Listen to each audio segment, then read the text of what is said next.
Good morning everybody, welcome back to Cilinix Crypto. Hope you're all doing great and welcome to this new video right here on Ripple, on XRP. We're going to do a full update with good audio this time. I'm still very sorry for my videos yesterday. Trust me, I had a very bad morning because of it.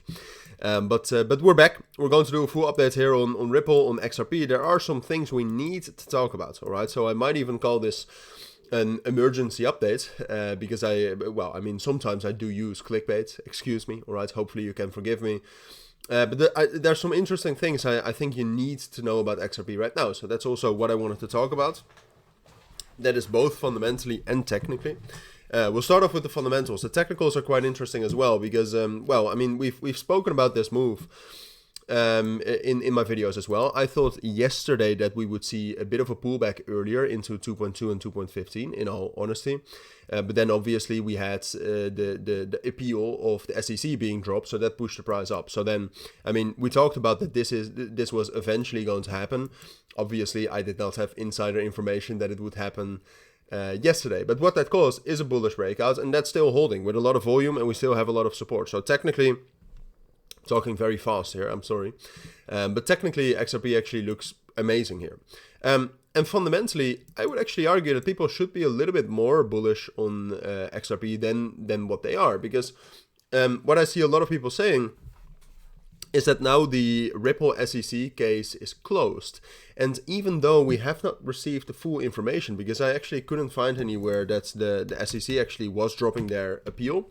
I'm looking at it on my second monitor right now, if I can actually find something, but I believe I did not see anything like that, no. And then outside of that, I also just in general, we do not really have the details of this whole of what happened. So what it looks like so far is that the SEC has dropped its appeal against the appeal of Ripple against the judgment, but I believe the appeal of Ripple itself is still running, all right, and that is the most important part, right, because that is about the fine that Ripple has to potentially pay. And that is also about XRP sales to institutional investors. So I think the case is actually still going on, which is great because that would explain why the pump we had wasn't too much. But that basically means two things. That means that first of all, well, it's still ongoing. It hasn't ended yet. The case is not fully closed, or at least the appeal of Ripple isn't fully closed. And then second of all, that means that we still have a reason to be bullish, all right? That means that we still have a potential bullish catalyst in the future, which we can live towards. And that's also, I think, one of the reasons why we've actually been able to hold the breakout here, because the most important level that we broke above, technically with XRP, was the POC area between 2.45 and 2.41. That's by far the most important resistance level. That was also the key level that's provided resistance last Saturday.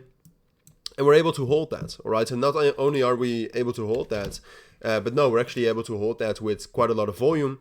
Volume obviously spiked yesterday, but volume has actually been able to hold up fairly well as well, holding support levels right here between 2.45 and 2.41.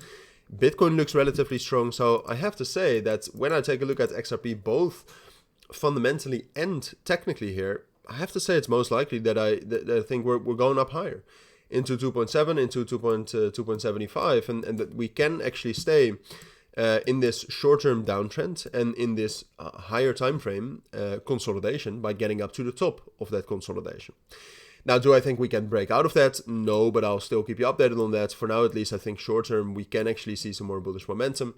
And then when we actually reach that main resistance level between 2.75, 2.8, we'll talk about potentially breaking out or not. But I think that's going to be tough in these market circumstances, which, you know, even though it's been pretty good the last 24 hours, are overall still not amazing. But those are my thoughts. That's sort of thing you need to know. So for now, thank you for watching. Take care and bye.